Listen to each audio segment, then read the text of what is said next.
Good evening, everybody. Today we are moving on with our discussion on project lifecycle, which we started yesterday. So we already have discussed a little bit about the project lifecycle. We did talk about the product and project lifecycle. We first defined a bit of the characteristics of project lifecycle. We said there should be the name and number of the phase must be determined first. The name should be associated with the technical work of the phase, and number should be as low as possible, as if we can easily manage and understand it. So this is basically, we are dividing the project into phases for the purposes of management and control.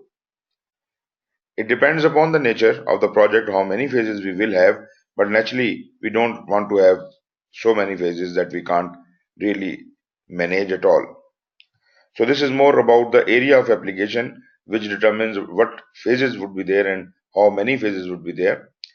Then we talked about the product life cycle and the project life cycle, and we understood that product life cycle is a much wider life cycle, and it starts right from the inception of the idea of the product, and when the product is discontinued completely, it vanishes from the face of the earth. That is the point the product life cycle finishes. Project life cycle resides within a product life cycle. There could be many product life cycles within a product life cycle. Related to that, we said that there could be a number of separate projects in the life of a product, like performing a feasibility study, conducting a market research, running an advertising campaign, etc. And all these things could be treated as separate projects also. If you are adamant to start right from the beginning for the project life cycle, then these would be your sub projects. So there are three ways of looking at it. One, treat each one of these items as separate projects, or treat it all as one project and these things as your separate sub projects. Or maybe if it is to be treated as a project and these things are to be done sequentially, then these could be the phases of the project. But anyways, howsoever you want to take it, but generally speaking, we want to make the things simpler. We don't want to complicate a thing. We don't want to have a project running for several years or decades for that matter. Therefore, let us keep a project simpler, as simple as possible. As far as the product was concerned, we discussed that there is a role of product manager. Where was it? We did discuss the life cycle, generic life cycle. Okay. Yes, the generic life cycle, we said, let me show it to you on this diagram. You see, we have already seen the life cycle in which how the costing and staffing would be utilized during the life of a project. In the starting phases of the project, the cost is not very high, but it does rise. Subsequently, as soon as we mobilize our resources, we are in the thick of the work, we start increasing funding and start mobilizing more resources until and unless it reaches the optimum, and we are at the peak of the work for quite some time, and when things start getting completed, our expenses and our staffing starts getting reduced till the end of the project. I also mentioned that each phase must have a product. Each phase must definitely have a product. A phase cannot be defined without a product. Every phase should have an objective. Every phase is to be treated just like a project by itself. Now, during this project life cycle, let us see how the cost of changes behave. The cost of bringing change in a project early in the start of the project would be much lower, because you see, we have just decided to do a project and suddenly we decide to change the requirements. So not a lot has been done so far, therefore we can always redo certain things. It will not be very expensive, so cost of change will be very low. But just consider, as the time passes and we are in the middle of the project, there are certain things which have been done and they cannot be undone. And if something has to be changed, they the things we have already done may have to be trashed for that, and that is going to cost you money. Towards the end of the project, the cost is exponentially increased. The cost of changes is extremely high towards the end. You have completed your work, almost completed your work. You are going for approval, and somebody says, "Oh, we didn't want to build a house. We actually wanted to build a school." So we cannot go back and undo everything we have done so far. If we want to do that, then the cost of changes would be extremely high. Meaning what? All what we have spent so far has gone for a waste. So cost of changes are very high towards the end of the project, and therefore this is a lesson to be learned here, that changes, if to be brought in project, must be as soon as possible. But naturally we do not have any control on these changes, and there is a likelihood that sometimes some of the changes will happen later, but naturally we now understand that those will cost more than those changes who have occurred earlier. Talking about the risk and uncertainty, when we start a project, we do not know what is going to happen to us. Everything is uncertain. The level of risk is extremely high in the beginning. Although we are trying to be proactive, we try to conceive what is going to happen with us and we are preparing ourselves accordingly, but still risk is there, uncertainty is there. So uncertainty remains high during the planning period or in the initial phases of the project, and later on, it as and when the work starts getting done, uncertainty and risk suddenly become decreasing. And ultimately, towards the end of the project, the uncertainty and risk are completely over. A project may be divided into any number of phases. A project phase is a collection of logically related project activities.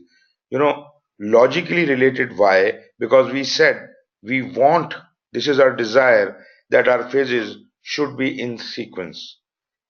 If at all, I'm not barring you from having overlapping phases, but more is the overlap, more is the risk, more you lose the control. So the purpose of the phase, of making these phases was to gain better control, to manage the things better. So it would be ideal if these are in sequence. So project phase is a collection of logically related project activities that culminate in the completion of one or more deliverables. Project phases are used when the nature of the work to be performed is unique to a portion of the project and are typically linked to the development of a specific major deliverable. You see, when you are segregating your project into, you know, surgically cutting your project into various phases, each phase must be able to stand out as an entity by itself. That portion of work must be unique and must have its own product, which naturally would be contributing towards the end product. And in this series, in this sequence, if we do the project phase by phase, we would be ultimately moving on towards our end product. A phase may emphasize processes from a particular project management process group, but it is likely that most or all processes will be executed in some form in each phase.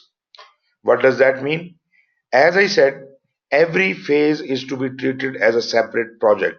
Therefore, every phase will be initiated, it will be planned, it will be executed, monitored and controlled, and ultimately closed, and it will deliver some deliverable. That is a desired deliverable of that phase. So, for all practical purposes, all the five process groups are happening in every phase. And if you look at it from the overall project point of view, then the very early phase is to be considered as the some of the starting phases of the project. If you are looking at it from the project perspective, then the earlier phases are more towards initiation and planning, and the later phases are more towards closing. So this is just a generic difference, but as I said, every phase will have to pass through all of these five process groups, and so the project also passes through all of these five process groups. Project phases typically are completed sequentially, as we said earlier, and we can overlap in some situations. It says only in some situations. This is not a norm. And if at all we are overlapping some of the phases, then we must be making a conscious decision, and that is to take that much risk. It must be within our risk tolerance to bear that much risk. That's why we are overlapping. So it is directly proportional to the amount of risk you are trying to take. Different phases typically have different duration or effort. So you remember I told you yesterday that phases are not supposed to be equal in size. You can't divide a project in phases of 2 months each, because what would be the product of each phase? It is not the phases, the number of phases or the duration of phases which matters. It is the deliverable of the phase which matters. So it is not necessary that after every 2 months you will be able to produce certain deliverable. So that distinct and unique deliverable must be there at the end of each phase, and this depends on how much time that would take to create that unique deliverable, and that could be different for every phase. The high level nature of project phases makes them an element of the project lifecycle, because this is the direct division of the project, direct surgical division of the project into several parts. Therefore, it is a high level nature, or it is a high level division, and project phases are considered at high level. And therefore, if we put them all together, all the phases, put them together into a sequence, that is called a project life cycle. The phase structure allows the project to be segmented into logical subsets for ease of management, planning, and control. That is exactly why we were saying that the phases should be few. The phases should have easy names, and those names should be associatable to the actual work of the project, not some generic names. So you see, they are segmented into logical subsets. Why? Because we want to manage the project better, plan the project better, and control it better. So this will help us. Phases will help us do all that. The number of phases, the need for phases, and the degree of control applied depends upon the size, complexity, and potential impact of the project. Regardless of the number of phases comprising a project, all phases have similar characteristics, not the similar duration, but the similar characteristics. Why? Because every phase will have to start from somewhere. Every phase will have to end somewhere. Every phase has to go through all the five process groups. Every phase will deliver something. Every phase will have some milestones, and so on and so forth. I can go on like that. The characteristics of these project phases: the work has a distinct focus that differs from any other phase. So every phase is distinct by itself. It is producing a unique product. So the product produced by the first phase might not be as close to what is to be produced in the second phase. This often involves different organizations, locations, and skill sets. These are the resources and people involved in the phase might be different for first phase and might be different for the next phase. Achieving the primary deliverable or objective of the phase requires controls or processes unique to the phase or its activities, repetition of processes across all five process groups, as described in previous section, provides an additional degree of control and defines the boundaries of the phase. So, how do we define the boundary of a phase? Every phase encapsulates all the 5 process groups from initiation till closing. So this is the boundary we have defined for the phase. Within every phase, we have to go through all the 5 process groups. The closure of a phase ends with some form of transfer or handoff of the work product produced as the phase delivered. Whatever is the production, whatever is the product of the phase must be produced by the end of by the closure of that phase, and that must be handed over to someone. So once this handoff takes place, only then, and the approval of the first phase is complete, only then we can close this phase and move on to initiating the new phase. This phase end represents a natural point to reassess the activities underway and to change or terminate the project if necessary. So this is a point. This is also called a control point. Here we can stop, we can think, we can postmortem what we have done, and we can think over all the activities we have done. Maybe on at this debriefing, we decide not to proceed further with the project. So this is a decision point also. We can reevaluate, reassess all what we have done and all what we need to do. And in light of that, you may decide to terminate the project altogether. You do not want to spend any more money. This is the point. This is also called go no go decision. This point may be referred to as a stage gate. This is the gate you pass through after you complete one stage and you enter into the next phase. Gate is also a name for the stage is also a name for the phases. In Britain they call it stages, and in America they call these as phases. So they could be called as stage gates.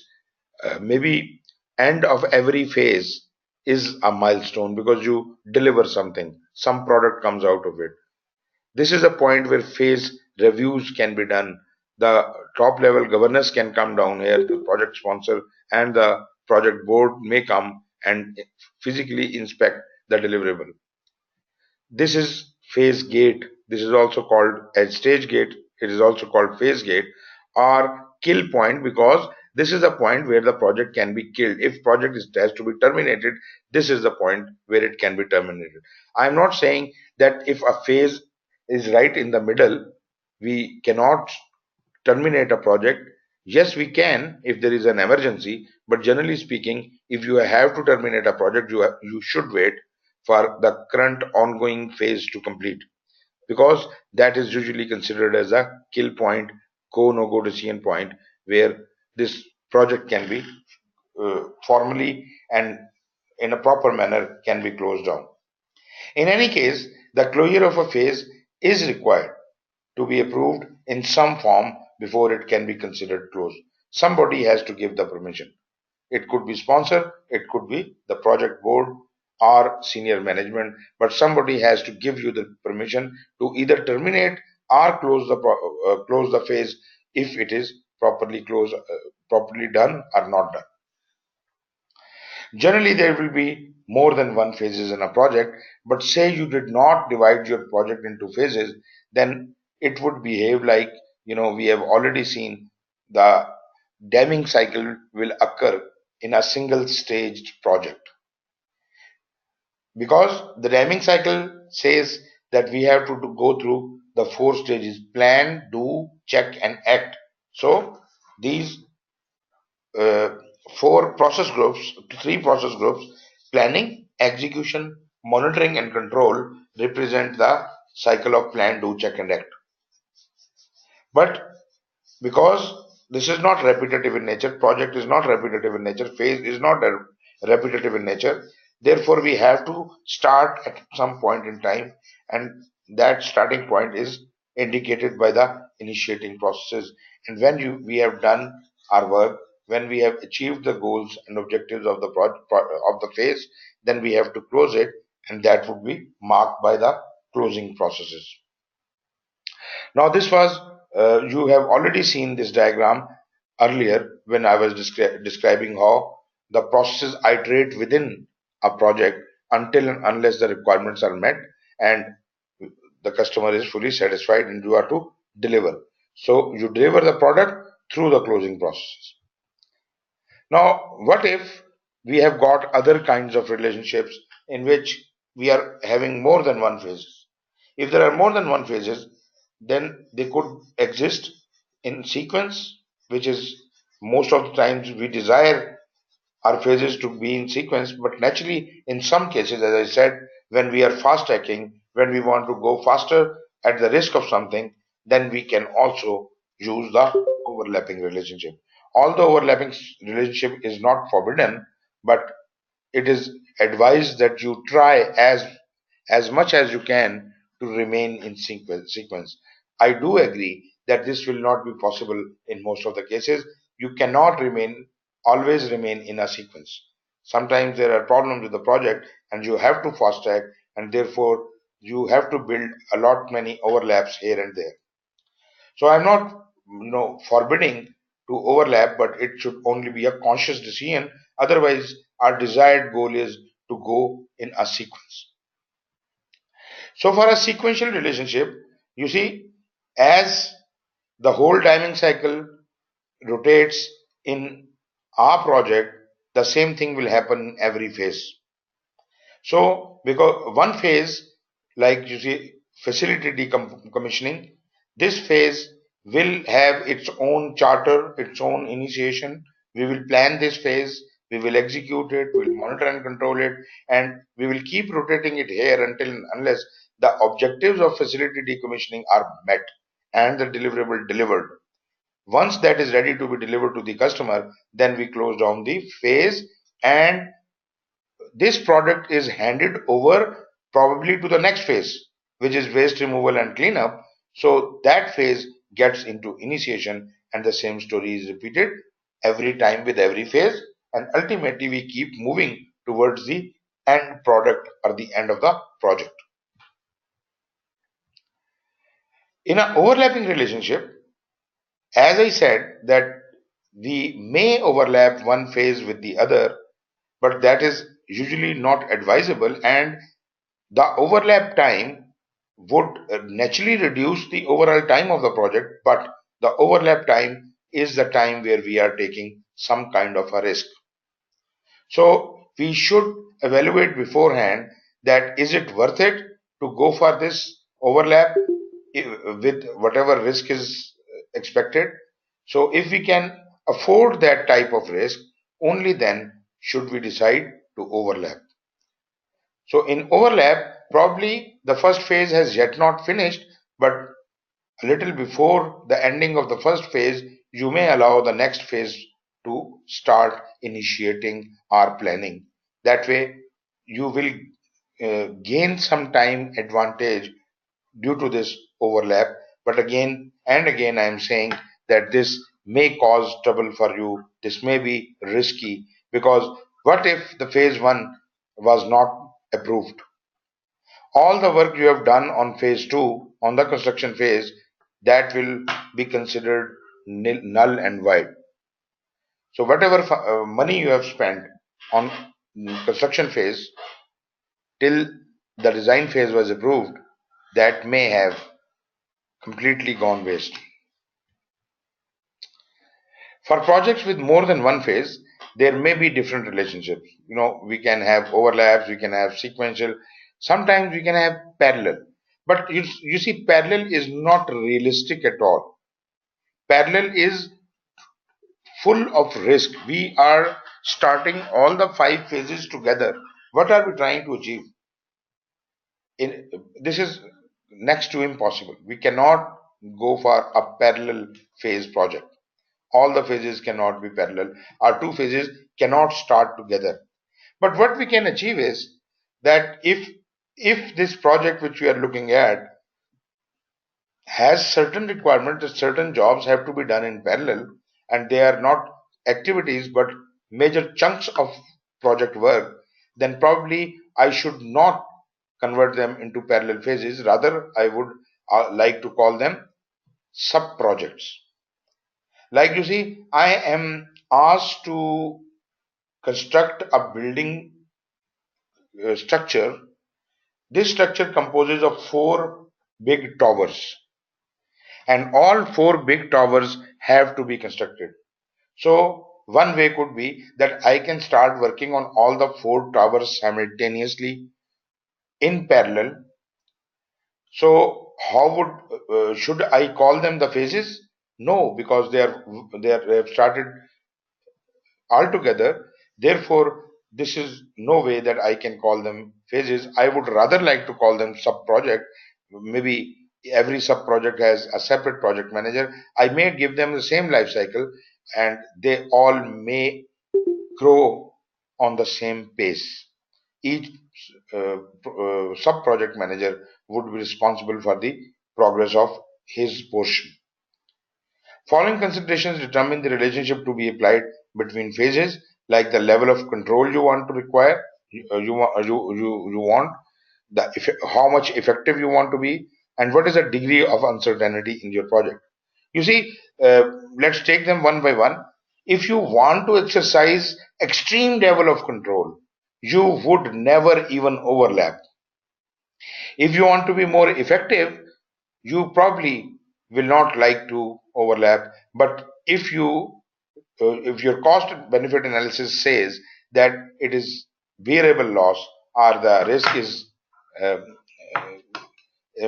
within the tolerance, then probably you may go for a little bit of overlap. But the most effective scenario would be the sequence. What is the degree of uncertainty? It is like I was saying, stakeholder tolerance towards the risk. So if the degree of uncertainty is very low, we are 100% sure what is going to happen, then probably there is less chance of change, and therefore I can go for overlaps. Based on these considerations, both relationships could occur between different phases of a single project, and that I am saying overlapping and sequential. Okay, predictive life cycles. We discussed yesterday that we have got predictive life cycles, we have got adaptive life cycle. Let us see what these predictive and adaptive life cycles are. In a predictive life cycle, where the scope is amply clear, this is fully plan driven kind of a life cycle. And in this life cycle, the scope of the project is amply clear, and there is very less likelihood of any changes happening. The project scope, the time and cost required to deliver the scope are determined as early in the project lifecycle as practically possible. These projects proceed through a series of sequential or even sometimes overlapping phases, each phase generally focusing on a subset of project activities and project management processes.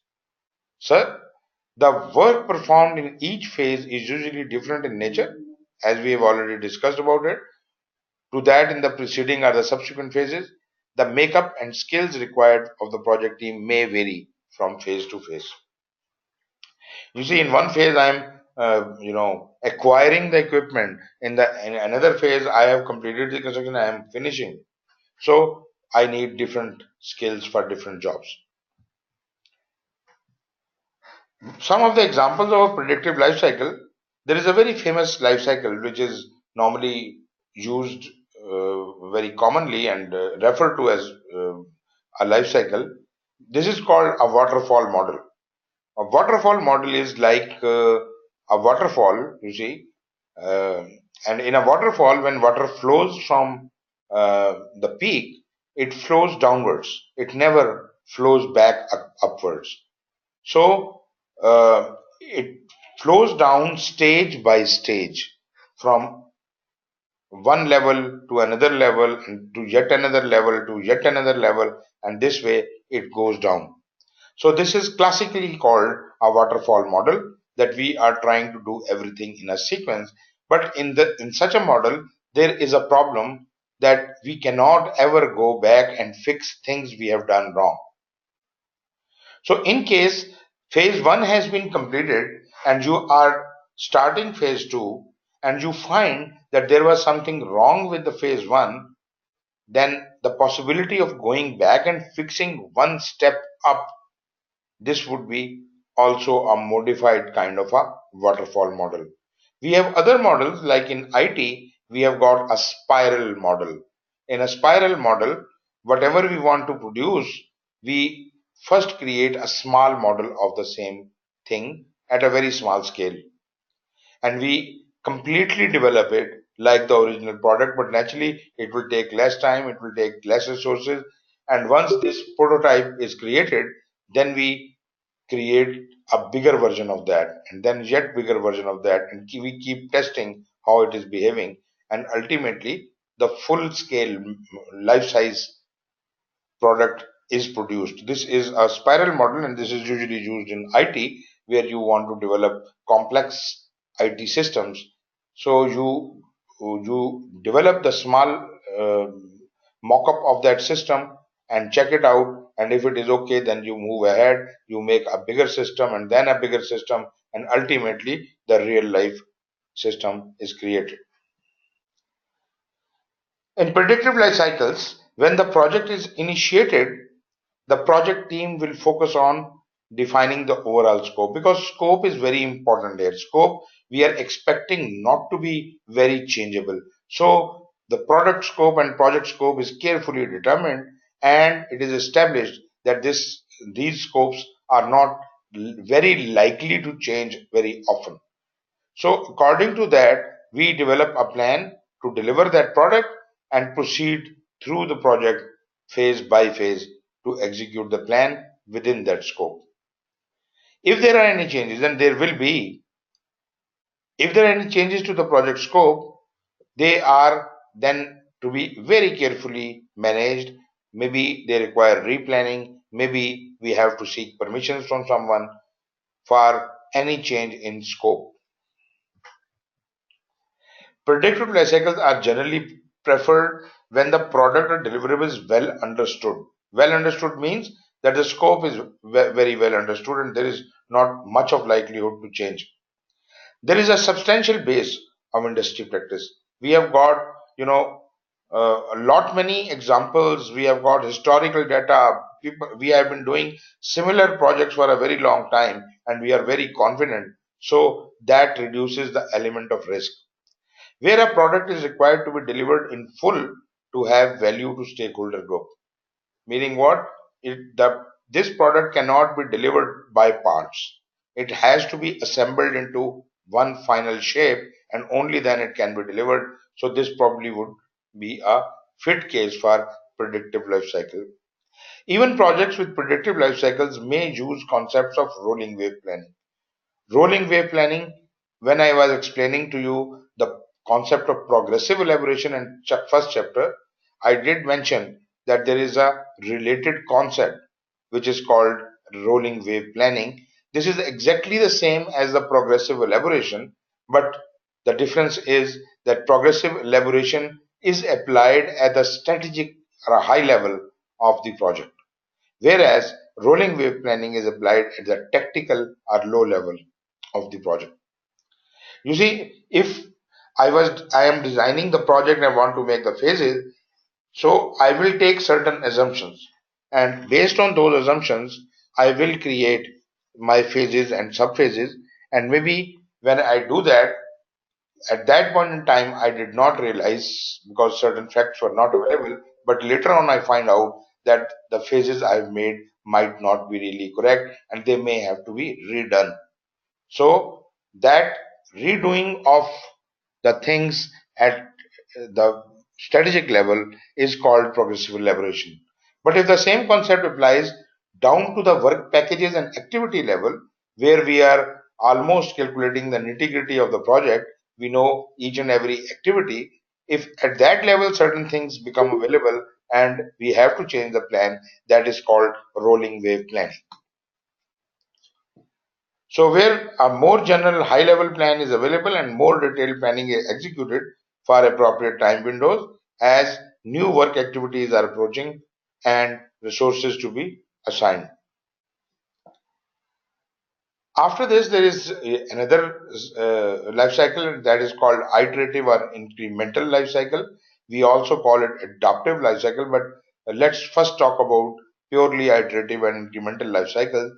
These are those life cycles in which we are not very sure about the scope, and rather we may not even know the ultimate objective of the project completely.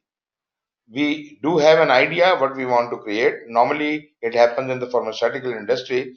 You are just assigned to find a cure for a disease. Now you do not have a framework, you do not have a precedence how to do it. You have to get into the research work, and when you do the research work, that would be treated as your first phase without knowing the second, third, or fourth phases. We don't know what will come next, but we focus and we just uh, do the very first phase which we are doing the research for, and once this phase is completed and the results of this phase are revealed, they will guide us to what would be the next phase. Should we be going to the next phase, or should we be closing the project right here? Iterations. So we are doing the whole work of project in smaller iterations. The very first iteration taught us what is going to be the next iteration. So we keep learning and we keep developing our project's product, and ultimately it ends in to the deliverable, the end product. So these life cycles develop the product both iteratively and incrementally. So we are doing things again and again, and we are proceeding further and further. That is iteratively and incrementally. Each iteration incrementally builds the deliverable. With every iteration completed, something for the deliverable, some part of the deliverable have been delivered or have been produced. And then we have put it into another phase as an input, and then that output is further improved. And ultimately, at the end of the project, the final product is developed. In most iterative life cycles, a high level vision will be developed for the overall undertaking, but the detailed scope is elaborated one iteration at a time. So, you see, naturally, we do not jump into an incremental project or a iterative project without having a fair idea what we want to do. Naturally, even in a pharmaceutical project, we did know that we want to find the cure for certain disease. So, to do that, we have we are unable to conceive what could the phases be, but we have decided that first we have to do the research work, and only after that we will be able to come up with any solutions what to do next. Often the planning for the next iteration is carried out as work progresses on the current iteration's scope and deliverable. The work required for a given set of deliverables may vary in duration and effort. This I have said earlier also, that all the phases are not equal in size, and the project team also may change between or during iterations.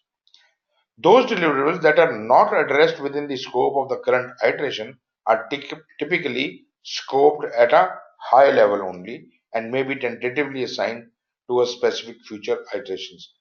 So when I am creating a high level plan, then it may be very sketchy. We do have some idea of the deliverable we are going to be created.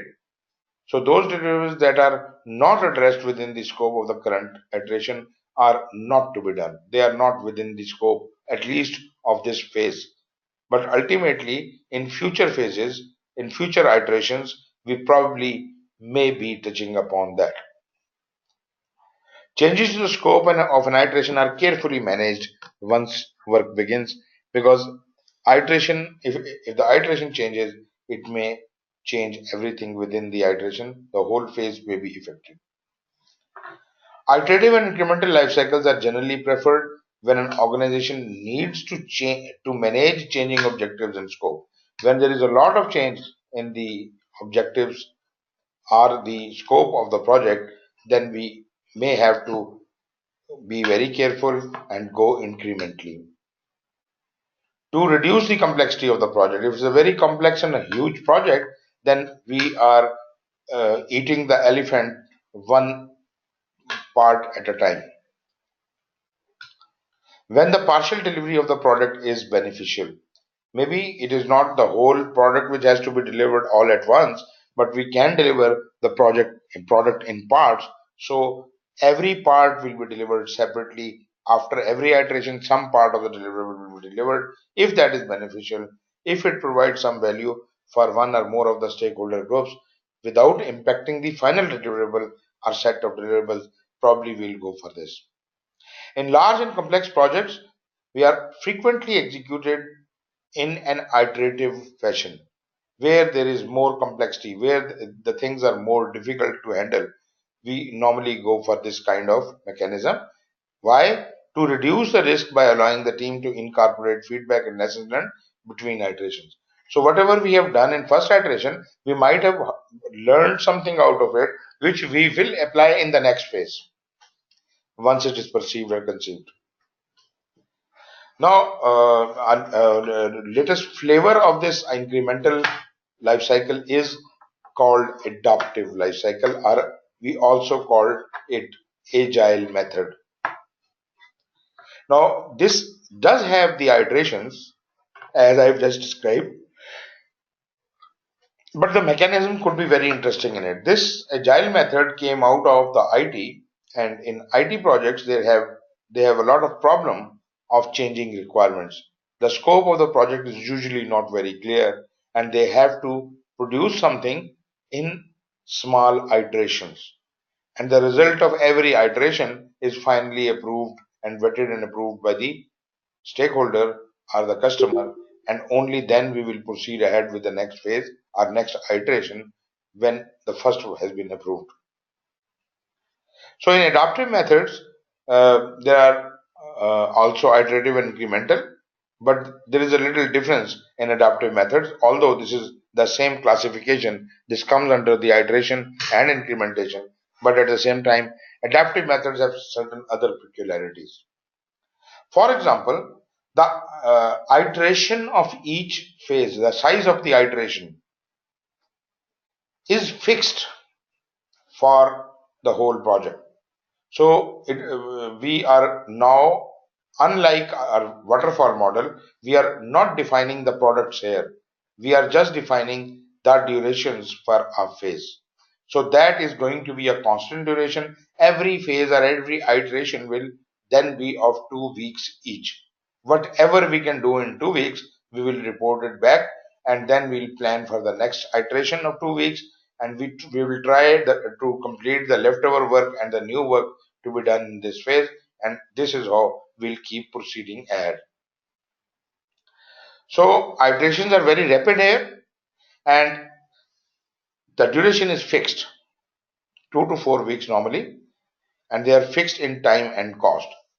You have a specific time period like 2 weeks and a cost associated with that. How much is the budget for this specific phase? Adaptive projects generally perform several processes in each iteration, although early iterations may concentrate more on planning activities, and this I have explained just already. The overall scope of the project will be composed into a set of requirements and work to be performed, sometimes referred to as a product backlog. Now, let me explain to you what a product backlog is. Basically, here the roles are very different. The person we usually called a project manager in this case is the agile manager, or there is a methodology of agile, very famous methodology known as Scrum. So we call him the Scrum Master. Scrum Master. But Scrum Master is not responsible for collecting the requirements and all that. He is just to get the job done. So the sponsor, in that case we call the sponsor, here he is a product owner.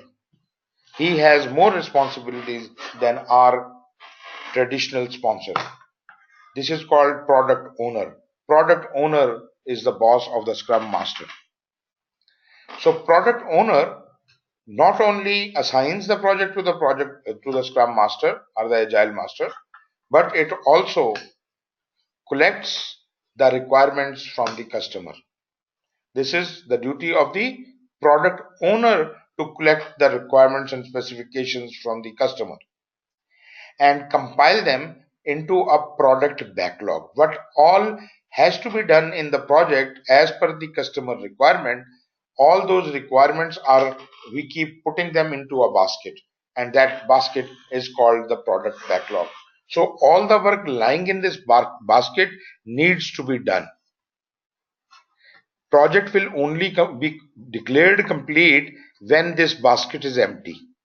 So we keep noting down the tasks and writing them down onto pieces of paper and keep dropping those pieces of paper into the basket called product backlog. Now these activities or these requirements are not in specific order. They are just lying in the basket of product backlog. But if we can somehow prioritize these product requirements, if we can prioritize these product requirements in such a way that in this basket, the topmost requirement is the most important requirement.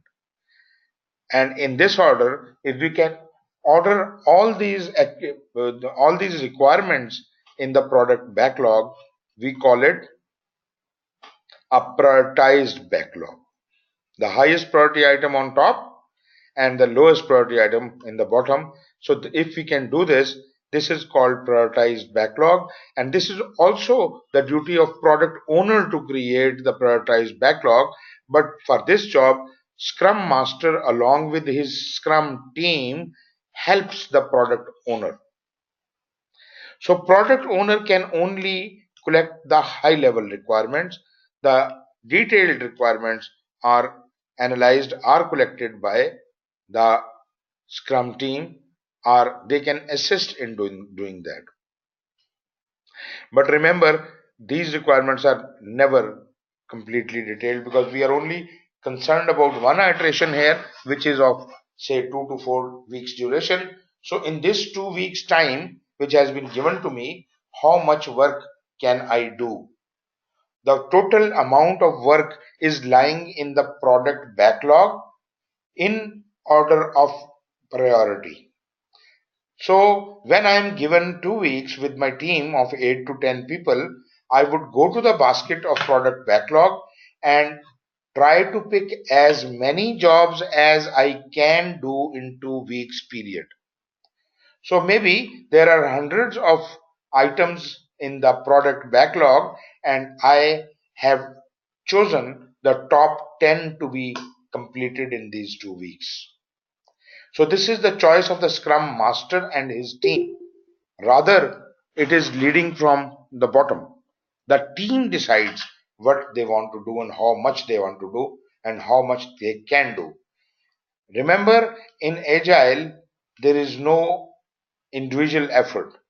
The only effort which is counted is a teamwork. The team jointly decides what all are the items from the product backlog they want to pick and they want to do. Once an iteration is complete, the product out of those various requirements, the 10 requirements we have picked up, that those items should be ready to be delivered to the customer. So at that stage, customer also comes in for user acceptance, and only when he accepts the deliverable, then this iteration or this phase is considered to be complete. Okay. Yes, Mubin.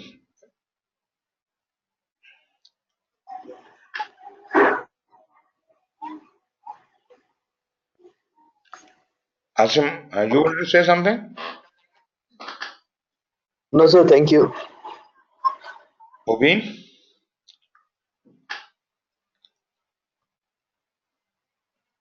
Mubin, we cannot hear you.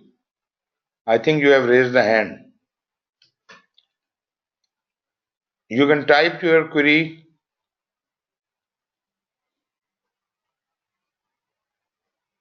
Okay. So is it the sound issue with everyone, or everyone could listen to me or hear me properly? Ji, please. We can. You can. Or I can listen to you. Sir, I can hear Okay. you as well. It's clear. I can hear you. I can hear Right. you as well. Yeah, I can hear you as Will, well, but is it okay with you now? my phone is. Yes, it is okay, sir. Okay. Okay. I'm sorry I could not notice it before, but you had raised a hand. So I was talking about the adaptive life cycle. I actually want you to be all comfortable with it.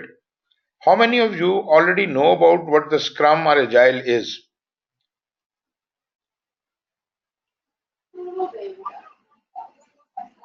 I have an idea. Okay, Asim. As Yeah, Why? I also have used Agile. Okay, okay. So probably what I'm speaking would not be Greek for you. This is very interesting to do things which are highly flexible.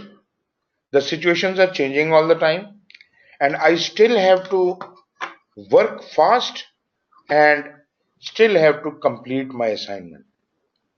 That is the art of Agile. In Agile, we do not mind the changes. Rather, we welcome the changes.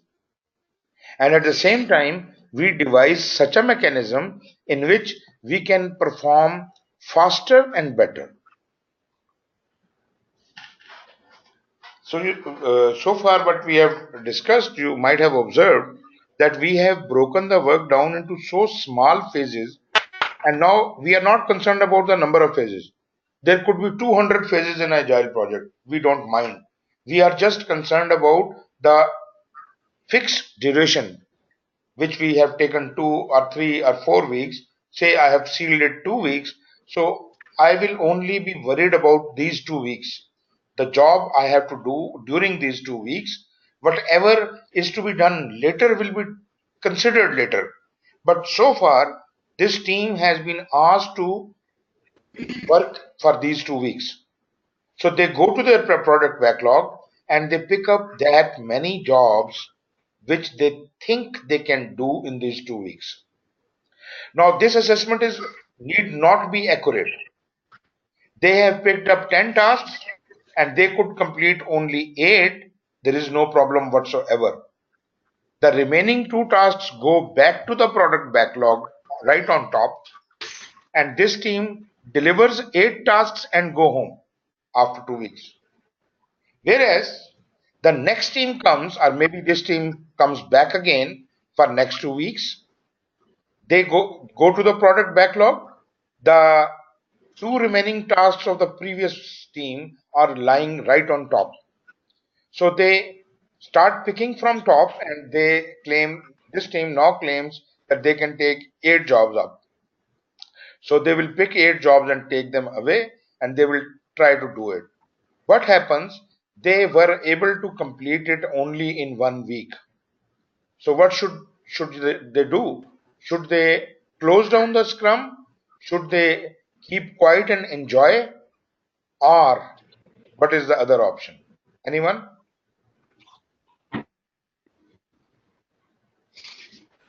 Ethically, they should pick up the others as well. They And pick up? whatever the 2 week time at least they should utilize. Gee, right. Atif, you are right. They still have one more week to go, and in agile teams they do not rest. They work. If they are there to work, they will work. And the interesting part is this is a servant leadership kind of a thing. Nobody has told them to do this job. They are telling themselves, rather, they are telling the Scrum Master that they will do these many jobs. Now, when they found out at the end of 1 week that they have done all 8 jobs, they will automatically go back to the product backlog and pick another 4 or 5 jobs which they think they will be able to complete in the remaining portion of this sprint. This 2 week period 2, 3 or 4 week, whatever the period you fix, that is called a sprint. S-P-R-I-N-T, sprint. And every day of that sprint is called a scrum. Every day of that sprint is called a scrum. And every day they are supposed to have a stand-up meeting, which is also called a scrum meeting. This could be held in the beginning of the day or the close of the day. Once daily, this meeting will happen. And this is a stand-up meeting, as I said, so they are not supposed to sit down. They are supposed to be standing right outside the office gates and quickly discussing for 10 to 15 minutes only every day. 10 to 15 minutes. They have to answer 3 questions. What have we completed? What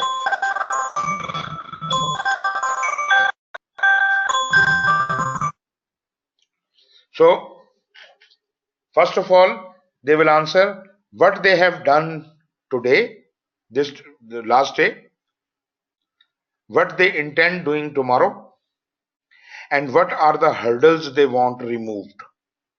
Just 3 questions they will answer. Each member will answer these questions to the Scrum Master. Scrum Master cannot ask them any questions at all. He cannot tell them to do faster, work faster, or do this or do that. You must complete this. The way the Scrum is applied in our country, I am really ashamed of it, because I have been to a number of companies in Pakistan, and they are doing the traditional project management. They call themselves Scrum Masters. They say we are agile and we are doing this or that, but basically they are doing the same kind of project management which is traditional, which is waterfall in nature, and this is autocratic. This is not a servant leadership they are adopting. So they are just using the nomenclature and names and roles of Scrum or Agile, but they are not actually being agile. Right? Is it okay? Any questions?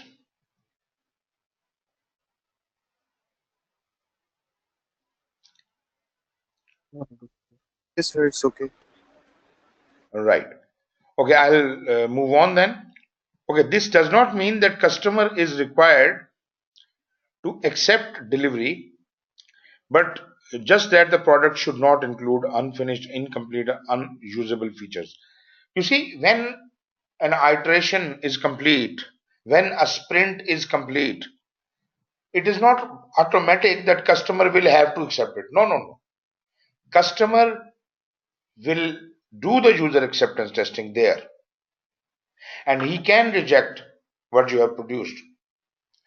And your sprint will be declared successful or unsuccessful based on the acceptance of the delivery. But the sprint cannot be extended. Whatever has been rejected goes back to the product backlog, and the next sprint will then address it. It is not the same team will go back and do, they will ask for extension in time, and they will get their sprint elongated to another week, and then they will try to fix the problem. No, they will not. So the sprint will be declared closed with those faulty items not included into the performance of the team. So they have not anything which is not accepted is considered unfinished, is considered incomplete or unstable.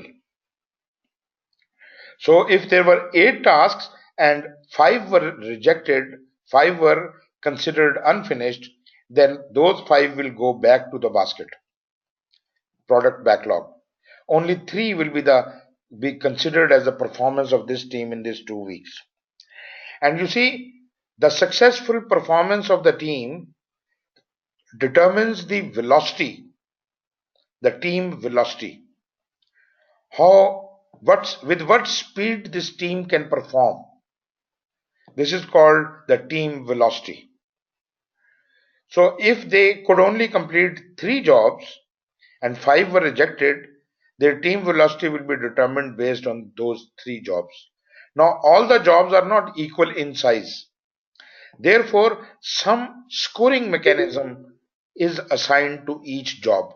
Maybe the first job was having a weightage of 2, the second job was having a weightage of 5, the third job was having a weightage of 4. So their points, the scores will be added, and that would be the team velocity. Whatever they have completed and they had been accepted by the customer, all those jobs numbers or scores will be added, and that will determine the velocity of the team, and team would know that we can do only this much in one iteration. Next time when they go to pick further new jobs from the product backlog, they would know that this is their velocity and they should not pick more than that. Ji Atif. Sir, if uh, like any job requires a small change, won't that be added into a database, and then any other team that would take it would start from the point where it was finished, or they have to redo it again? Yes. You see, if the sprint is not yet closed, small little features can be corrected, but no additional time will be provided to the sprint to do that job. You can't extend even a single day into a sprint. Anything which remains unfinished will go to the next sprint or will go back to the product backlog.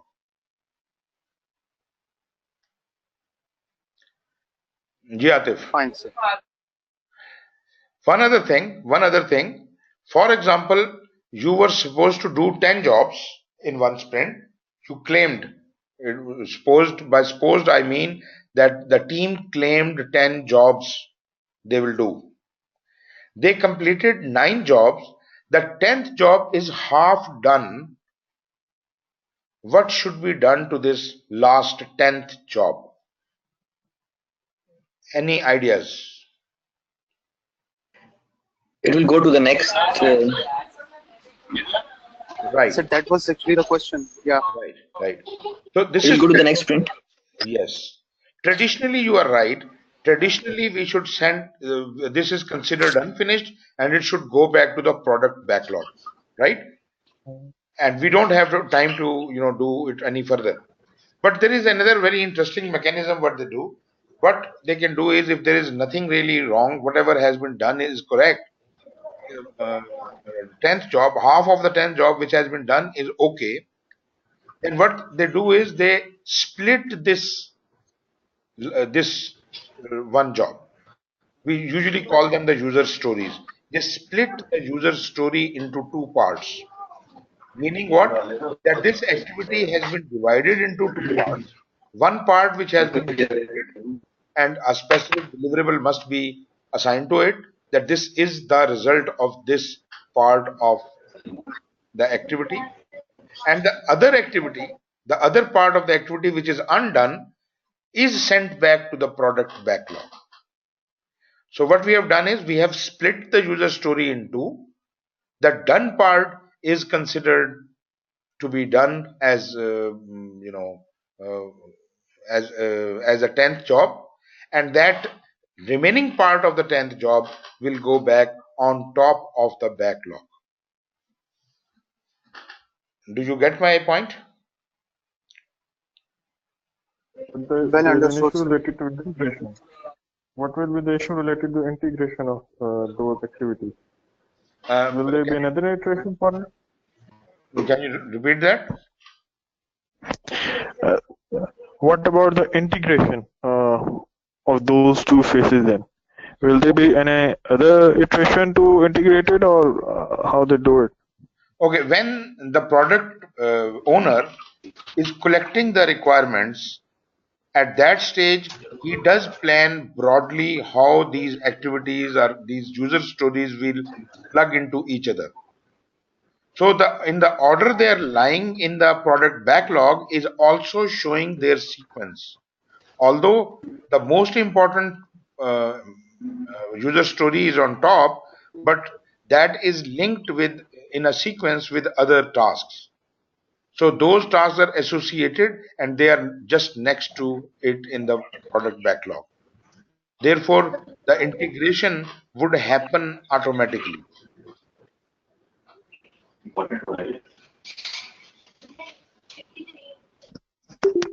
Did I answer your question? Yes, sir. Okay. Okay. The sponsor and the customer representative should be continuously engaged with the project to provide feedback on deliverables as they are created and to ensure that the product backlog reflects their current needs.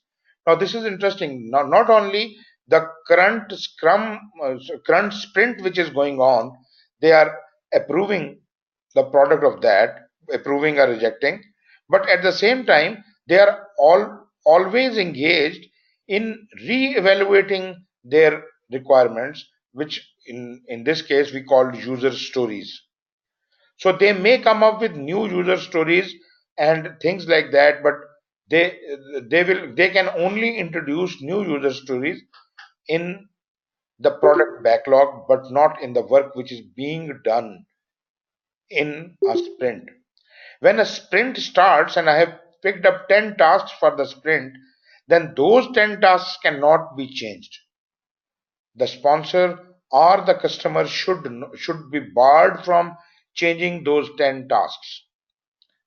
They can change anything which comes later, which is still in the product backlog, but they cannot touch those activities which are currently being done. Only they can approve or reject them, and then we can bring changes even to the remaining part. Adaptive methods are generally preferred when dealing with a rapidly changing environment. Rapidly changing environment, the scope is continuously shuffling. The requirements are daily changing. So we want to keep abreast with that. So what we have found the solution in is that we are only locking up one sprint, only one sprint activity. Maybe there are hundreds of activities in the product backlog, but we have locked only 10. So customer is at liberty to change any activity except these 10. So when requirements and scope are difficult to define in advance, we go for this kind of approach. Adaptive life cycles are agile approach. When it is possible to define small incremental improvements that will deliver value to stakeholders. This is also important, that is the deliverable such that it could be incrementally, delivered and incrementally improved over time. So if that is possible, then we can do it. But if the customer wants to have the end product only at once, then it is not possible to go agile. So therefore, usually in IT or software development, we can very effectively use this approach. But this approach is not only for IT. Nowadays, whole of the industry is very seriously thinking on adopting agile in all fields of life.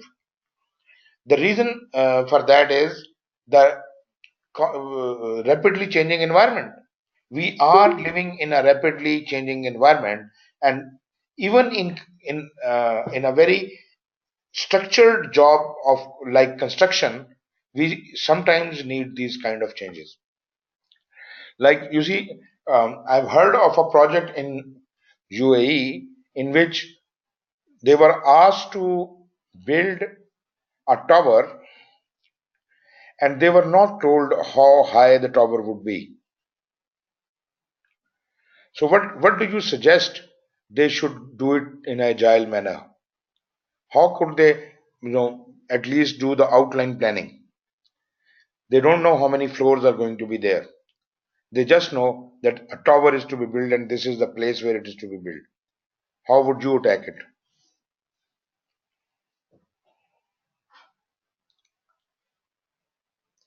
Well, that will be related to the structural strength. You can talk about the first. You need to have the basics of the structural outlook and Hmm. structural strength of the building. Okay. That will be the cornerstone of it, because you Right. don't know how much where it is going to go. You need to Hmm. have strong structure diagrams of it. Wonderful. That is usually acceptable. That is usually acceptable to most of the buildings. Very good. So the very first thing would be that whatever we are going to be doing is going to be modular in nature. So the design which is going to be ultimately evolving is going to be rapidly changing also. So maybe they ask us to construct a room on this edge and then do something on the other edge and like that. We don't have a design for anything. So number one thing is it is going to be modular. Number two thing is we don't know how high and how much will it weigh and how strong the foundation has to be. So I have to go for the worst case scenario and the best case scenario. How high this tower could be.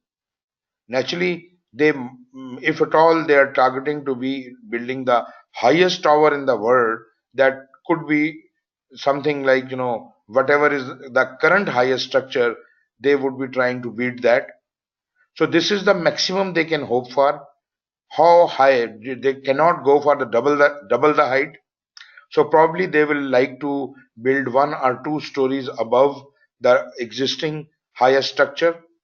So how much would what kind of a foundation would that require? What kind of material can be put in a modular structure which should be lightweight?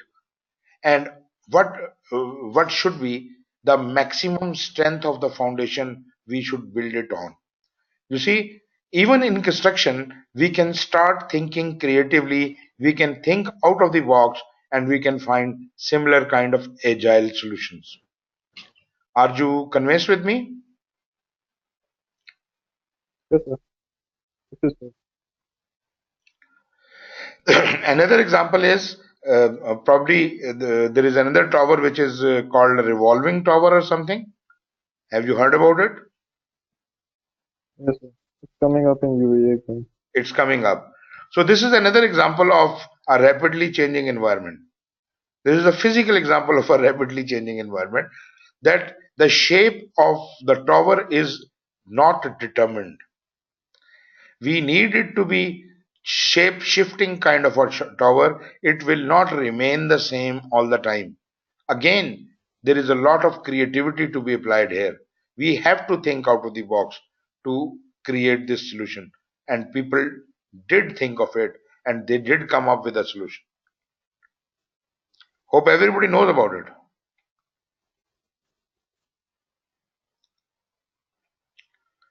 Ji Asim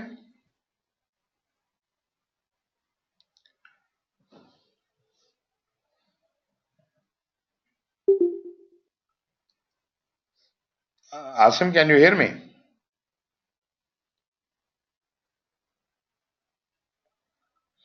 ji Atif,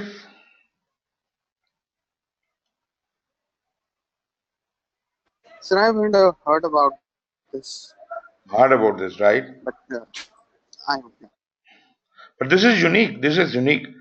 We all have heard about it, but it would be a treat for anyone to see that and look at the ingenuity they are using in there. You see, when I was doing my engineering, we were brought to Faisal Mosque and we were told that there is something very creative done in the Faisal Mosque. Do you know what is so creative about the Faisal Mosque? It does not have pillars in it on the hall. It doesn't have pillars, yes. And what else? its structure overall, it's leaning, and once you stand down under a pillar, it appears lean towards you, something like that. Okay. The interesting part is that no matter what kind of earthquake can come, this structure is never ever going to fall. Why? They have used a hinged beam technology in that. So you see, the Faisal Mosque is like a tent. There are four sides to this tent, and there are four beams coming to the tip of the Faisal Mosque. So from all the four sides, there are four very long beams which are hinged on the ground level, and they are joining, all those four beams are joining in the middle, in the top middle of the Faisal Mosque. And those four beams are also hinged together by a ring. So this is flexible connection. This is not concrete. This is not a joint. This is a flexible connection. So if these beams move around, the whole structure is going to shiver, but it is not going to break. Now, how these beams are put in place? There are four minarets, each minaret on each one of these oblique beams at the ground level, at the bottom side, behind the hinge. There is a whole tower standing over there. These four towers are actually the what you call it, the load or weight imposed on that hinge, again through another hinge on each tower, under each tower.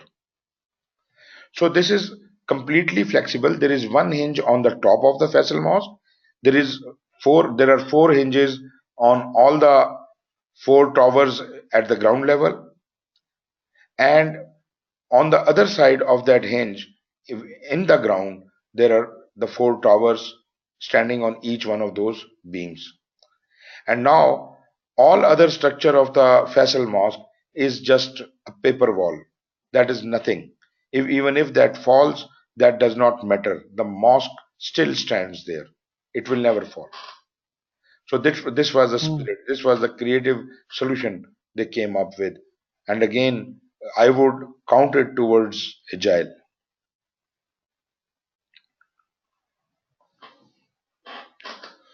Any other ideas you have about agile in any other field than IT or software?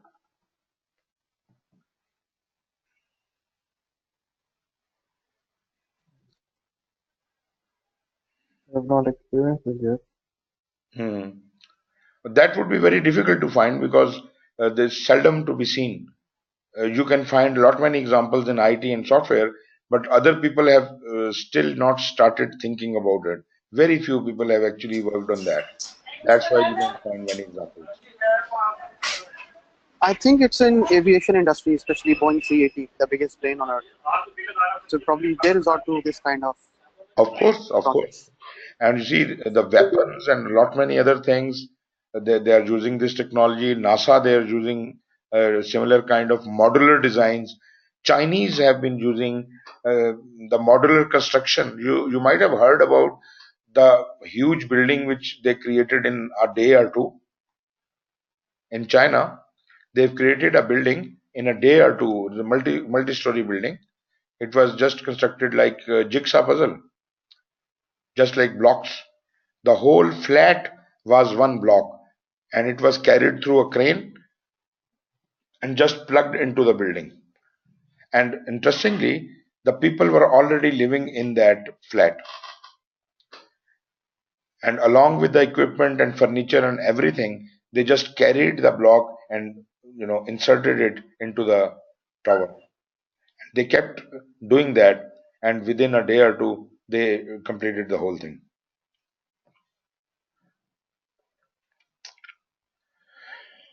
So, traditional ways are ultimately going. Waterfall is no more. It's going to be agile. In the sixth edition of PMBOK, they have provided agile tools and techniques for each and every process of project management, just in hope that everybody in future would ultimately be using agile. Waterfall is going to be obsolete. Only the iterative models and adaptive, rather agile models will be used all over. But this is very challenging because there are a lot of research is going on. A lot many people are fighting about it, whether this can happen or not. But you see, the only key is innovation. creativity, and thinking out of the box. If you can think out of the box, you can invent new knowledge, you can create new knowledge and wisdom.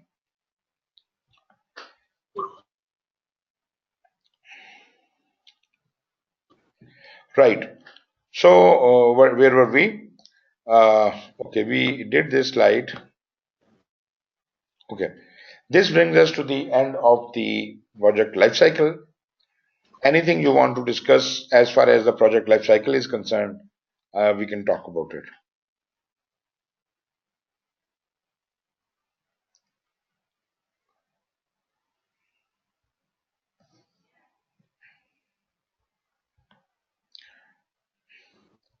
No questions?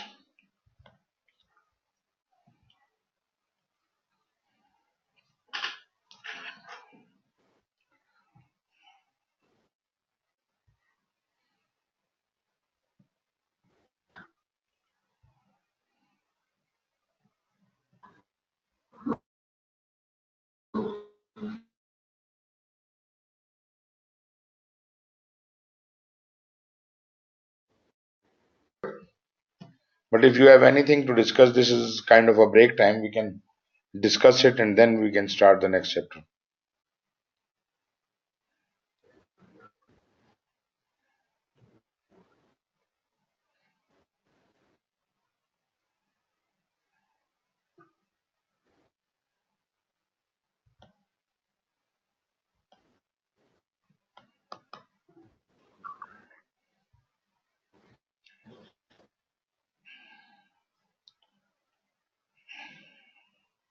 Seems like there are no questions.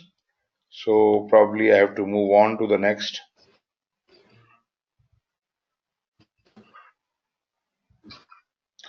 Okay, the next chapter is about the project management processes and their interaction. And this is going to be again very interesting, but I wanted this to, everybody should be fresh in their mind because I think you are tired and you are not answering to my questions. That probably would mean that you are not going to participate in this also. Should that be the case?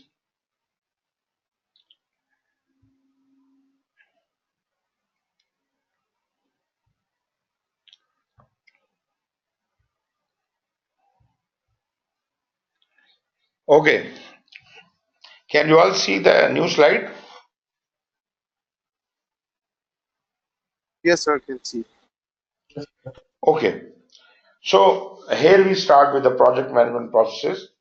You see, I did mention earlier that PMI has given us a framework in which they suggest that there are 5 process groups: initiation, planning, execution, monitoring and control, and closing.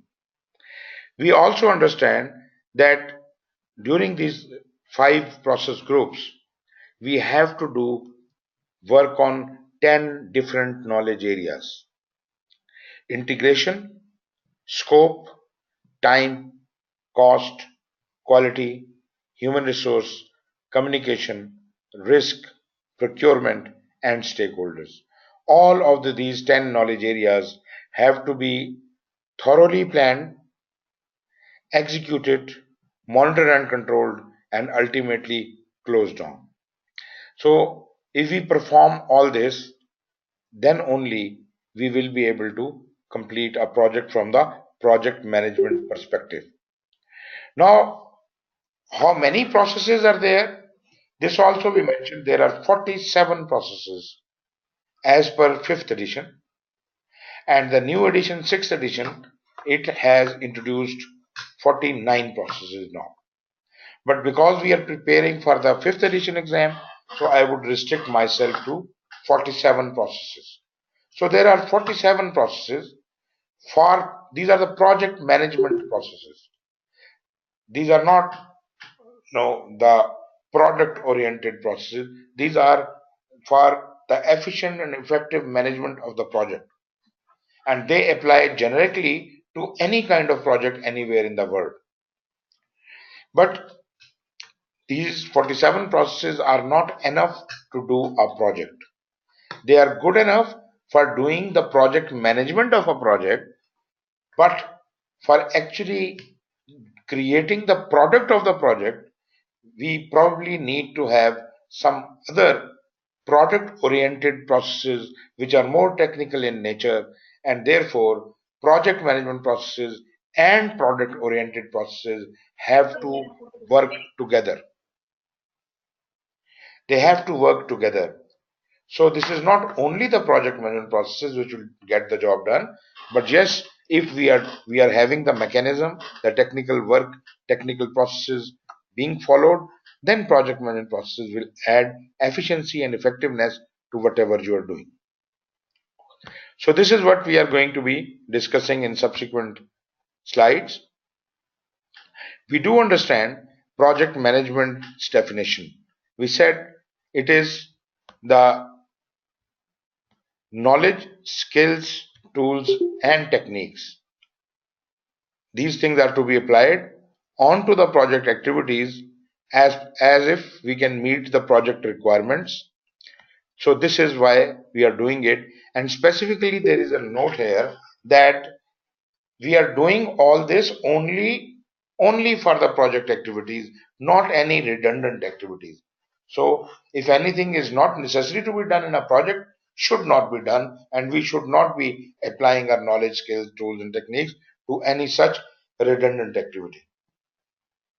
And whatever these activities we are doing, they must be done to meet the project requirements. If this does not cover the project requirements, such activities are again redundant.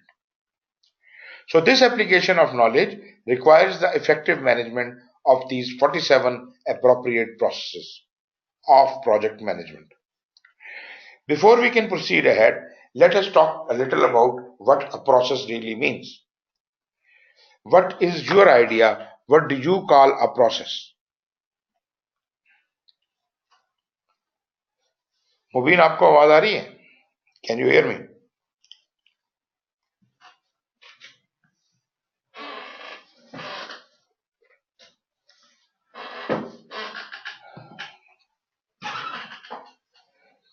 शायद आपसे बात नहीं हुई आज. What do you think a process is?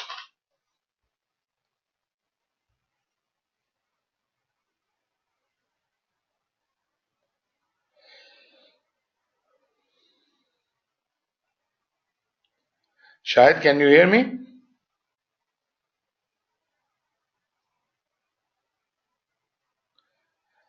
Asim, are you there?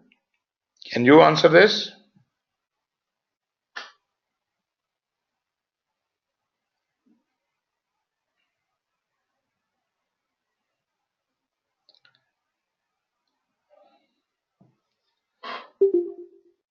So if nobody is answering, then I am left with Atif and Wasif, nothing else. So Wasif, what is your point of view? A process is actually an entity that accepts some inputs after going through some, you can say, application of a few steps. It provides you output that it is actually designed to do. Wonderful. So basically, it is. Okay.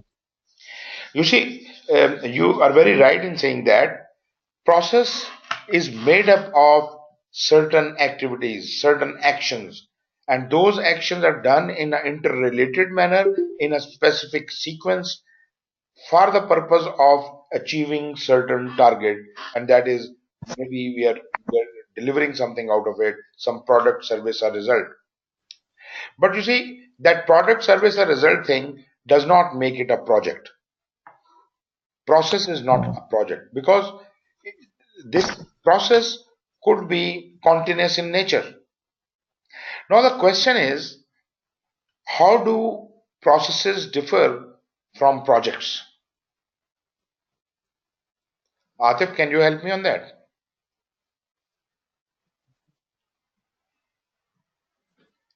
Do the processes differ from the project?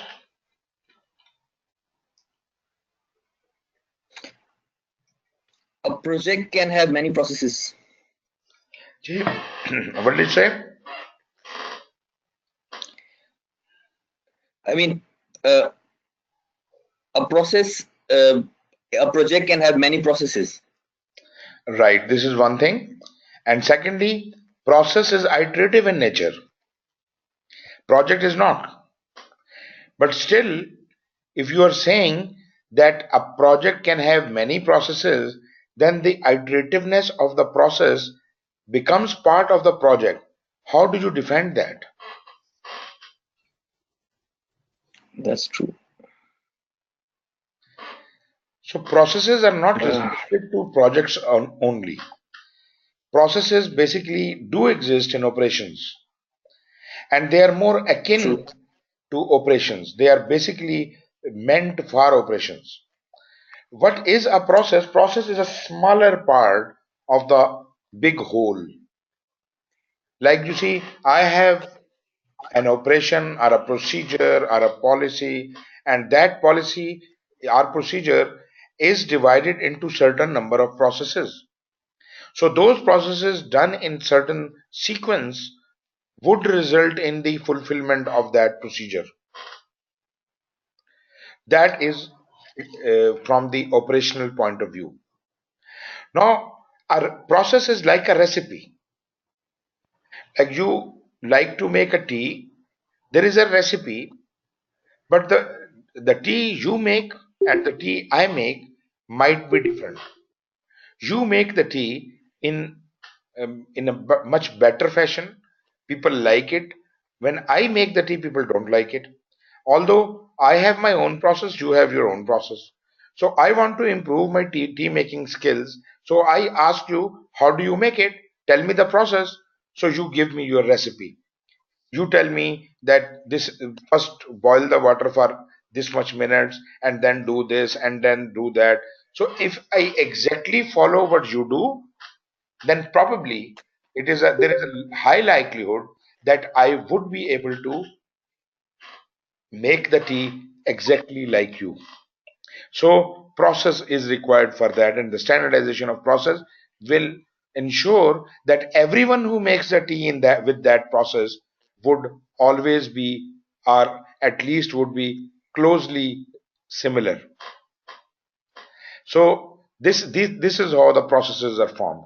So once a process is formed, that could be used in this procedure, or we can copy it to any other procedure. So we can reuse these processes like recipes in different places. Now, when these processes do exist, although the processes and operations both are iterative in nature and they are, related in that sense as well, but even in projects, we need to do certain things and certain jobs which are iterative in nature. So maybe I have to make tea in my project. So do I have to invent a new method of making the tea? No, I will follow the pre-made process. I will take the same recipe and make the tea in my project. But making that tea would not be an infinite process, would not be progressing forever. Ji Shahid. Sir, I have a question. Let's say if we talk about the planning process group. So within the planning process group, we can consider it as a complete project, which means that you can apply all 47 processes, or you can consider the planning group individually as a complete project. Like if there's a building to be constructed, the entire planning phase is, let's say, for 7 months or 8 months. So it's a complete project in itself, can be considered as a complete project in itself. So like if I give you an example of the umbrella process, like the project management plan, which is actually the umbrella process which includes 23 processes further down the road. So can a single process be considered as a complete project or not? Not at all. First of all, I disagree with you that the planning process group could be considered a project. How did you get that idea? How could planning be a whole project? Sir, it's a general conception that we have 5 groups. So let's say the planning group also, the planning group, a single project manager can be assigned to do only planning. Let's say if we have big project or it's a phased approach of project, let's say 3 to 6 months is assigned to a single project manager to do the planning only. Now for him, it's a complete project, which only includes planning. I mean, the process or the planning needs to be done on that area also, but he will obviously apply all of the other processes within that planning. Overall, the umbrella is planning, but for him, he will be applying all his processes within that area. What is the output of this this phase? I would like to call it a phase. The output is obviously it will be the input to other processes, relevant processes. No. What is the what is the output of planning phase? Could be, sir, we are moving to the next process, like moving to the charter or predefined project activities. No, you are not getting me. What I'm saying is every phase, first of all, I disagree that planning could be a phase. Number two, a phase must have a deliverable. A phase could be a complete project in itself, and it should be able to deliver something. And that whatever it delivers must count towards the end product. So what is the output of planning? What is the deliverable?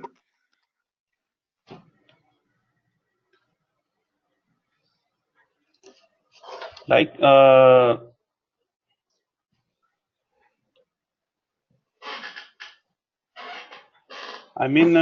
let's say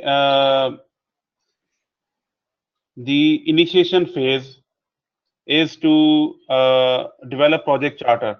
Now, project charter is itself a single process group. You see, just hold on.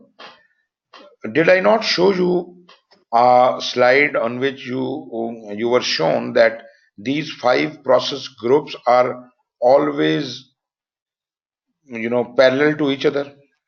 There is no possibility that you can segregate initiation from planning and planning from execution and execution from monitoring and control. They will happen all together.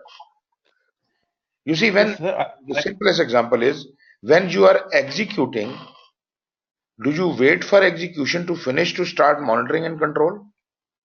No, sir, it's an iterative process. It's interlinked. It's not necessary that you have to like 4.1 charter, then move to the project management plan, which is 4.2. It could be iterative. One input is output to maybe the 9th chapter or the 10th process. Then first of all, these are not phases, and if they are, if you are looking at doing everything together in whatever sequence, I don't mind. If you are trying to do everything together, then probably you are not having any phases at all, and you are trying to do the whole thing together. So the initiation, planning, execution, monitoring, and close, they will keep happening simultaneously. Even in every phase, they will happen. All of these 5 things will happen in every phase. So how do you justify doing initiation, planning, execution, monitoring, and closing only for planning? How is it possible?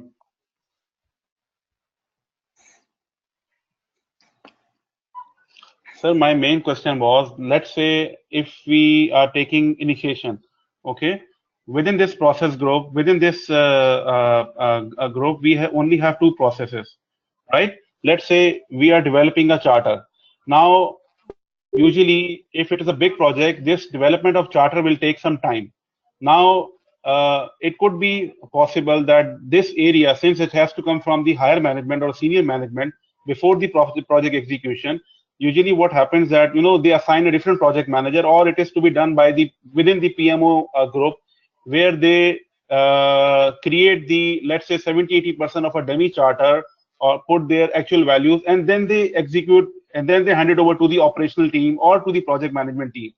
Okay. Now that initial phase or process develop project charter is a process itself. Now that process is done by different project manager. Now for him, for that project manager, initiation phase itself is considered as a complete project. So which means that for that project manager, he has only incorporated only one process, or it's a complete project for him. My dear, when I was teaching you the life cycle, one thing I have made very, very clear. A project cannot be done by project management processes. It has to be done according to the technical work of the project. Making the charter, planning, this is not the technical work of the project. If you are constructing a building, then will your phase will be charter? Will your phase will be planning? Will your phase will be execution? Where are you doing the project itself? Where is the technical work of the project? That will I be was later on, explaining, obviously, sir. I was explaining in the beginning that doing only the project management processes will not get the project done, because the actual project activities, the actual technical activities, the product oriented activities, the construction activities will have to happen alongside the project management processes. Those processes and these processes have to be merged together, have to be married. So you must be more concerned about what your project is all about, not the project management processes. How could charter be a phase? How could planning be a phase? You are talking in a very generic term. And if at all you try to apply this to the project management, trust me, you will never be able to produce what you are expected to produce, because your Sir, focus is I'm on project management only and not on the technical work of the project. Sir, I'm not considering the process group, all 5 process group as a phase. Obviously, sir, each phase will incorporate all, could be all 47 process group or all 5 process group, process and process group. I'm saying that initiation or a planning process group in itself complete, I think 23 process or 24 process, all planning process group could be considered as a complete project or not. No, This was the original question. no, not at all. Okay. If you just roll back to where we started the life cycle, if you are say constructing a house, Mm-hmm. forget about project management. Project management is not the issue here. Main thing is construction of house. How do you divide the construction of house in surgically separate parts? Your end product is house. How will you like to go ahead with the construction of house in surgically separate parts? What are all the jobs you want to do in the first phase? What are all the jobs you want to do in the second phase? And what is the product of each phase? This you have to decide. And forget about how to manage the project. Charter is secondary. Planning is secondary. Just tell me how your project is likely to proceed. Construction of a house. Sir, I don't know the details of the technical details of the Okay, but civil work, whatever but kind of obviously project. all those kind of activities like the structure, before structure, even the ground and preparation, all these things needs to be done in a planned manner. That will be the first deliverable. It has to go step by step, obviously. Of course. So take any other project, whatever suits you. Take any project from your own domain. Let's say, sir, let's say, sir, if it is an IT project, Hmm. obviously you will have to look into the detailed requirement of end user or the customer. Hold on, You have to do the analysis. hold on. Let us describe the project first. Let us describe the project first. What IT project? Let us say development of a human resource management software, right? Yes, sir, fine. Okay. Now focus on this. You must focus on the product, human resource management software. So now tell me, how are you going to deliver it, or how are you going to produce it? In what phases?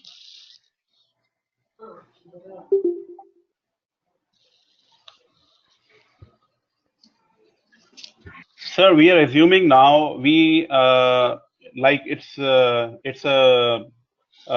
HR module. Now it has some kind of predefined requirement, or let's say we are following an international standard of like Oracle ERP or e-business suite. So it has all the pre-processes defined. Let's say we are customizing this module, this ERP, or for a customer. Now we will have to look for the customized requirement from end user, from customer, that what kind of logo he want, what is the backend integration, what are the reports he's looking for. So obviously, based on all those inputs from the customer, we will have to finalize step by step from the charter, then the project management plan. This is the process we will follow. Agreed. So probably what you want to say is that you want to agree on some kind of requirements. Yes, sir. So you want to Sir, a high level requirement. You want to collect the requirement, and even before you want to collect the requirement, you want to identify the stakeholders, right? Yes, sir. You want to Obviously. communicate with them. You want to do lot many things. Okay. Yes. So let us make a group of these activities, which is all for requirement gathering and all that. What else? What next? Sir, we will be collecting high-level requirement, which will be used, or we will obviously communicate with stakeholders, which will be used in the first process group initiating. Then when we will move to the planning group. Forget about initiating. Forget about project management. Forget about PMBOK. Just tell me how you will develop the human resource management software. You are trying to mix project management with the technical work, and you're confusing the whole thing. Don't get married to project management. Okay, sir. Not everything. Okay, sir. If I keep PMBooks on side, if I go to a traditional software development approach, obviously we'll be working on the initial requirement, do the analysis, move to the other phase of the development phase, and start developing module each by each, one by one module.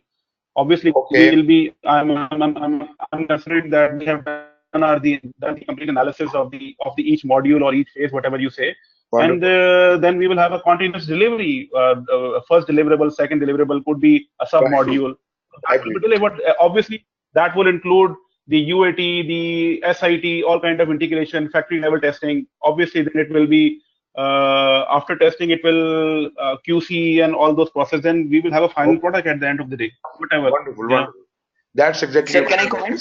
That's exactly what I wanted. So now you're talking. Yeah. Requirements, analysis, development, and then what? Testing? Yes, sir. Yes. And then what? Handover? So testing could include, testing could include factory level testing, integration testing, QC control.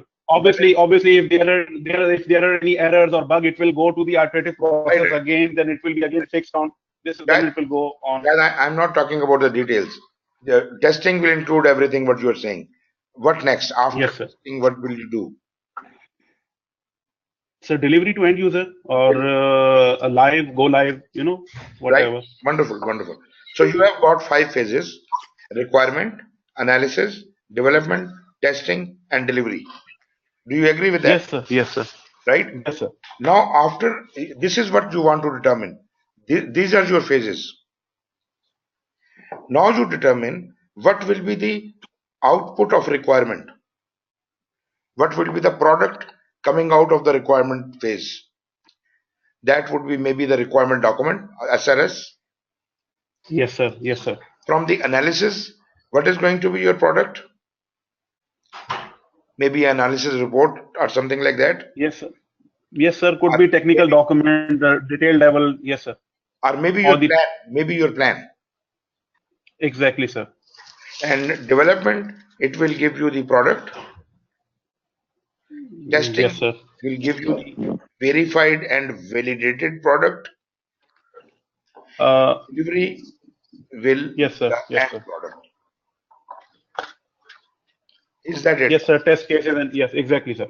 Exactly. So what we have done is, now we have created 5 phases according to the work, not according to project management, according to the work. And we can clearly see that every phase has an output, has a deliverable. And this deliverable is going to enter into the next phase. and next phase will have its own deliverable.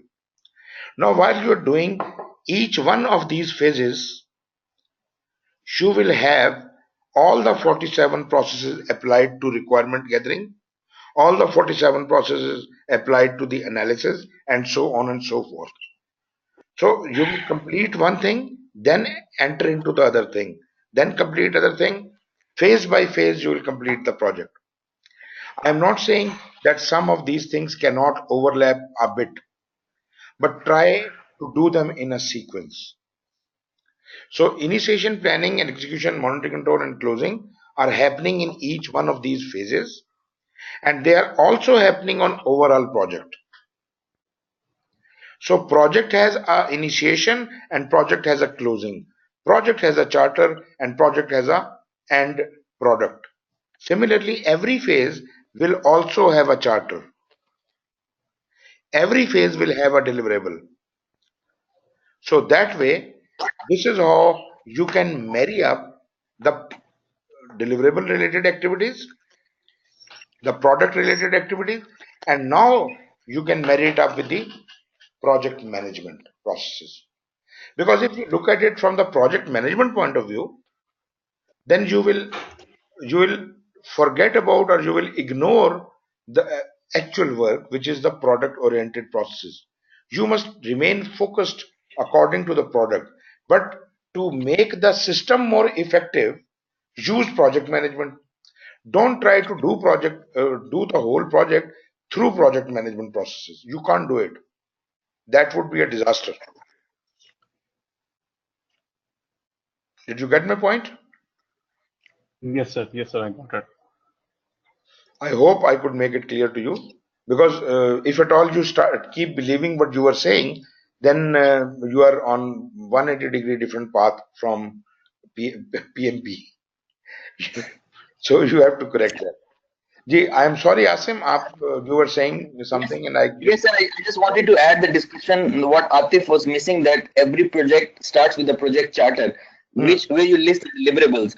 So even if the project was a design project, so the project is to delivery of the design, how the project should look like. So all the processes should apply. This is my understanding. So that's what I wanted to add on. Yeah, exactly.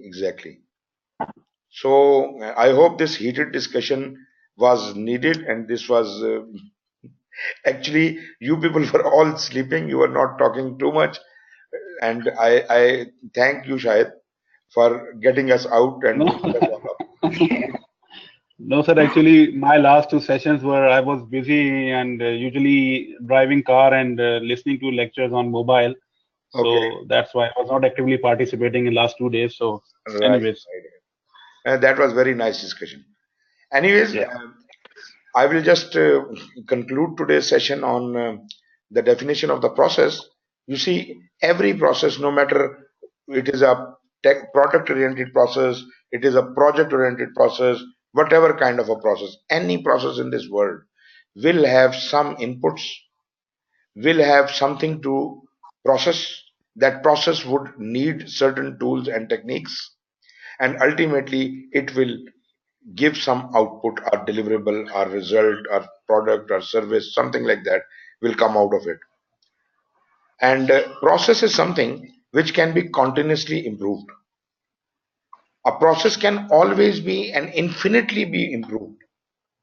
There is an element of continuous improvement. That is why Deming cycle of plan, do, check and act applies to a process. When we do a process, not project, I'm not talking about project. When we design a process, we plan it. Then according to that design, we do it. And then we check our results, how well it is performing. And we then apply certain corrections and act upon it. And after this cycle is complete, the process is enhanced or improved. If you repeat this cycle again, there will be further enhancement. And as many times you plan the process and go through the same cycle again and again, the process will infinitely enhance and improve. But here there is a question. If there is a very bad process which is completely rotten, and you have come in to improve that process, Say that process on a scale of 0 to 100 is at point 0. The first time you improve it, maybe you design it in a way that it reaches the efficiency of 60. So the first time you made a great achievement, you brought it from 0 to 60. Next time you try to improve that process, that is not going to go from 60 to 120. It is going to go, it cannot go beyond 100. So it might go to 60 to 80. Next process, continuous improvement cycle, you may take it to 80 to 85. So every time you improve the process, it will be improved, but the improvement margin starts getting reduced.